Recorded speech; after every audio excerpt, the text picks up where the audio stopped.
Hey, what's going on, guys? It is Fox98 here. Welcome back to a brand new episode of my F1 2019 career mode video for you guys today here on the channel. Today we're here for round number 18, I want to say. One of the two of this career mode. I believe it's 18, 17, whatever. But we're here for the Japanese Grand Prix. Let's just put it like that. But as you can see, as we go in towards Japanese Grand Prix, a couple of things have come on through. Both the two chassis upgrades that we made to the weight reduction, both of them have been completed and come on through. Now, obviously, I am going to have to now go ahead and save up some resource points to then actually allow them to stay on the car. Because even though that I've purchased the upgrade, you can see here that they now need to be adapted to do so, which I already knew about. So I could have really gone for something like the aero, but I just decided to just whack on some chassis upgrades because they were just two minor areas, and it really just kind of cements the weight reduction section.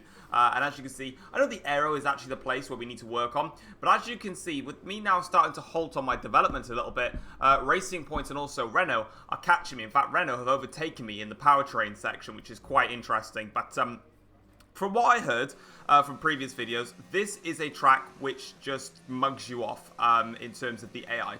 Apparently, they are absolutely rapid. And they weren't wrong. If you are someone that's, learning the game a little bit, do not race at Japan to start off with. If you've just got the game now and you think, where's the best place for me to have a go at a race and just get a feel for the game and not get raped by AIs, don't come to Japan because they are absolutely disgustingly fast. You can see that in the end, I decided to just do an ICE change midway through because I was actually running with a really old power unit, which I forgot to change, and it really just didn't help me. So in that situation there, I was just left to get screwed, really, and I'm last. So yeah, great stuff in that qualifying session. Yeah, awful qualifying. And I wasn't actually really expecting anything because I knew already that the AIs apparently were really strong here. Didn't realize how fast they actually were until I got into it. So for me, we're going to be starting last. I'm going to get my fresher components in, e.g. a whole new power unit because why the hell not? And also I think I'm going to change the gearbox unless it's okay. I'll leave it as it is. Probably going to change it though because I always do in this situation. Yep, just going to change it. Why not? Let's just get straight into the race. And a very warm welcome to the Japanese Grand Prix, an event that has decided a Drivers' Championship 11 times over the years and has hosted some very memorable races as well. Who can forget Kimi Raikkonen's win from 17th on the grid in 2005, or Kamui Kobayashi's incredible drive to a podium in 2012. 18 corners make up a lap of the incredible figure-of-8 Suzuka circuit, with 10 to the right and 8 to the left, for a distance of 3.6 miles. Average lap speeds around here are fairly quick. If it stays dry, then expect somewhere in the region of 136 miles per hour.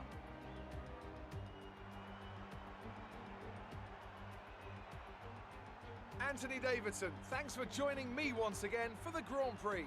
Let's discuss Haas. They've had just one retirement in the last 5 races. What do you think that says about the reliability of their car? It's a good statistic for sure, as it demonstrates not only mechanical reliability, but consistency from both drivers as well. These are two of the first boxes you have to tick for any successful season.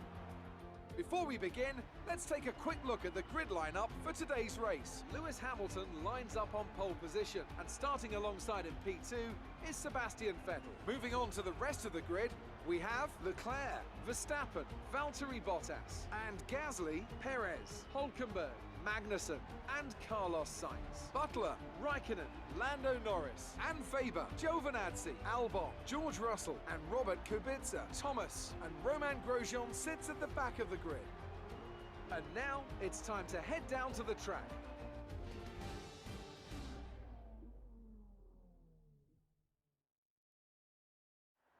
Alright, so as you can see then, we're here for the start grid of the Japanese Grand Prix. Somehow, I think I qualified either 19th or 20th, and I'm starting higher than where I qualified, and I also have a 35 place grid penalty. So that's logical. But anyway, we're on the grid now here for the start of the Japanese Grand Prix. It's 5 red lights. Let's see what we can do here at Suzuka. And it's lights out. We go here to start the Japanese Grand Prix off a decent start for the front runners. For myself, though, as per usual, not the greatest secondary phase to the start. So I'm going to slot in towards the outside line and breeze around and see if I can try and get any places there. Try and go around the outside of Grosjean for a second time. And then I have a look at the Williams there, but I just get on the dirt slightly. And that puts me way off course. And already you can see the oversteer, understeer just coming into effect. And Grosjean comes straight back past. And we have dropped down to last place here in the Japanese Grand Prix. So a terrible first opening few corners for us, and it's not getting any better. You can see the car just not working already in this opening phase of the race as we go into the first Degner now, and we'll see if we can try and make some moves on some cars, and we are going to do that going down the inside of Romain Grosjean, but that doesn't work out because I got boxed in by the Williams car in Kubica. So now I have to resettle myself, and I'm going to go up the inside of Kubica, up the inside of the Toro Rosso, and go up the inside of the other Williams car as well. And just like last year, that hairpin is extremely broken because you can brake super late and get away with it. But now we're making a couple of places now. I think we're up into about 16th or 15th place, but already I was noticing how rubbish I was. Well, I knew how rubbish I was in practice because I don't think I actually got any practice programs properly complete. I think I only did track climatization and race strategy. I couldn't do any of the ones, so I just simulated them because it gave me the free resource points for doing it. But through 130R now for the first time, you can already see, look, how the pack is already starting to pull away from me, and I've got the Williams car of Russell there right up my backside as I go a bit wide on the exit of the chicane. That's going to give Russell a great opportunity on the straight now to have a little look at me here, and he goes towards the outside line now in the charge in towards the first corner. I'm going to use overtake modes and also Rich Mix here. I think I've got one of the Toro Rosso cars that's coming out of nowhere. Oh, and Albon goes spinning around there, makes contact with the rear of my car, and I've gone wide and compromised myself from that. That just invites George Russell to come back through, but Albon there really didn't execute that move properly. He just went for a super dive bomb like I always do, but he didn't do it right, so he nearly cost himself. He's actually still on the back of me, so Alex actually got away with it on that occasion, so fair play. But now we need to press onwards because we've got a lot of work to do in this Grand Prix down in P17 now, but you can already see how the pack is just pulling away. You've got the top runners, the Ferraris basically, and then you've got the Mercedes car there leading the whole other trade, and then we've got one of the Racing Points here being a little bit slow as I say thank you very much to George Russell. Retake P16 in the Grand Prix.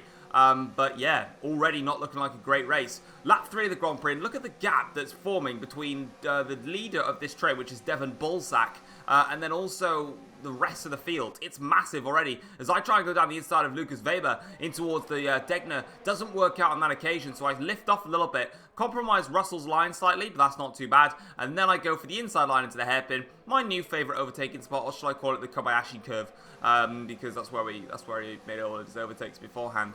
Next up is Antonio Giovinazzi, and on the end of lap 3 now, this is when we're now going to have a chance at Giovinazzi. I have a little bit of a run here, knock over the bollard, go side by side with Antonio, but great defensive driving from the Italian, and now I have to sit back and just bide some time and wait a little bit longer, but Lucas Weber is also on the back of me, so I need to be careful of that Toro Rosso car, and you can see there, we just have the straight line speed to hold on against Lucas, so we should be okay as Lando Norris there, my teammate, goes around the outside of Devon Bulsack for position there, and that is a good overtake for my teammate. Now I need to try and follow him through, but that's not going to work for me there as I just get caught on the curb, and Lucas says thank you very much and retakes P15 in the Grand Prix, and you could just see how much I'm struggling in this Grand Prix and just struggling to cope with this racetrack, especially against these AIs. Just not working for me here, so as you can see now, we're going in towards the first Degner corner, and now I've got to repass Lucas Weber. Again, just poke the rear of his car slightly there, but I'm coming up towards the hairpin, so I shouldn't really have that much of a problem, and I don't. So I go down the inside of Lucas Weber,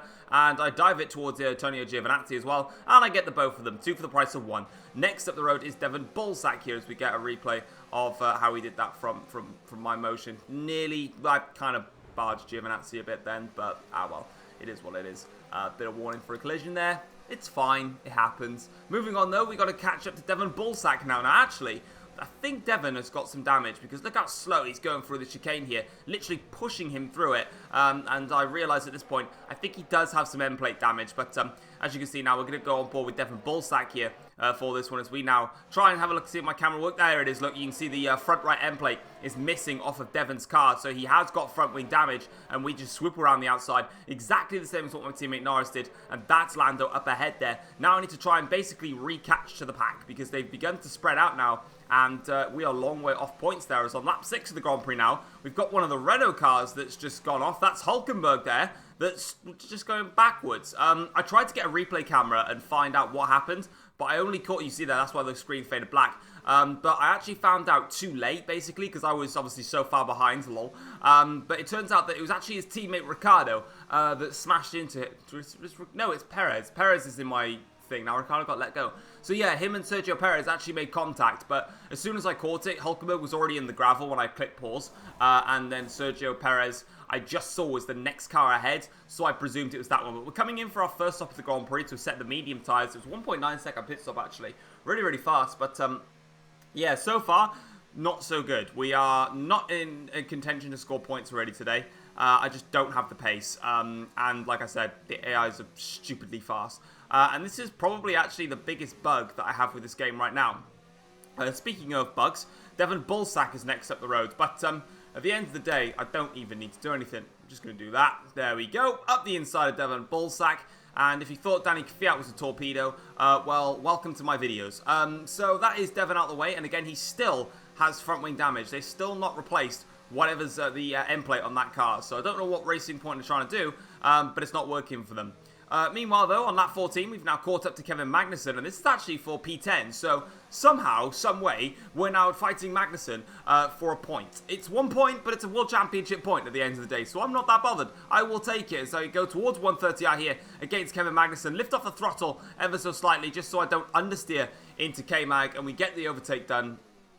And we're up into 10th place now with Carlos Sainz next in P9. So he's going to be the next target that I've got to go for. But I need to make sure that Magnussen doesn't get a run on me here. And he's going to potentially have a go as he has the slipstream and the DRS now on the straight here in towards the first corner. Goes to the outside line for the attack here. Side by side with Magnussen in towards the first corner. But we comfortably defend the position and stay in front of for him for the time being. But yeah, this is my biggest problem with F1 right now. And I'll catch up on it later on. But as we move on to lap 21 of the Grand Prix, Perez now is coming towards the attack and in towards 130R here.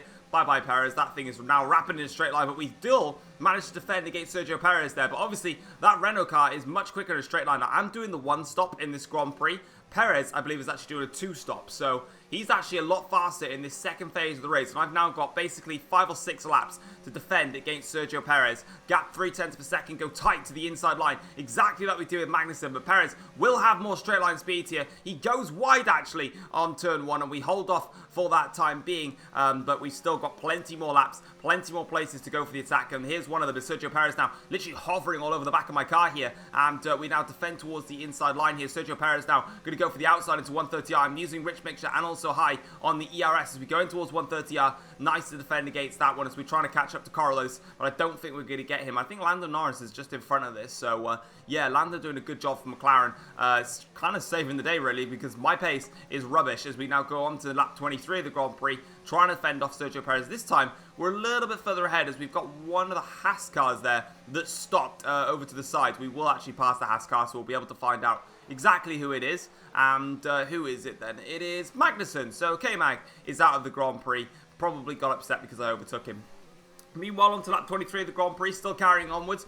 Perez here gets an absolutely great run up towards Spoon. And at this point here, did I defend it into Spoon? Yes, we do. We still defend against Sergio Perez. And we maintain position for the time being. But I need to be careful because right behind you can see there is Kimi Raikkonen and Lucas Weber. And if they get involved, it might mean that we don't even score anything today. We're in P9 and Sergio Perez on the fresh medium tyres. You can see here mine are starting to wear out now quite rapidly. But as we go in towards the first corner here, I was sort of half-heartedly thinking, do I even fight Sergio anymore? He's on fresher tyres. My pace is terrible. If Perez goes through, which he does, and you can see he's not even on my mini-map anymore, we're still going to score points. Me, for the end of the Grand Prix, though, Vettel has come across the line to win the Japanese Grand Prix. You can see Sergio Perez, I think it's about 8 seconds clear after like 3 laps. I managed to hold on the gap, 8.6 to Raikkonen behind.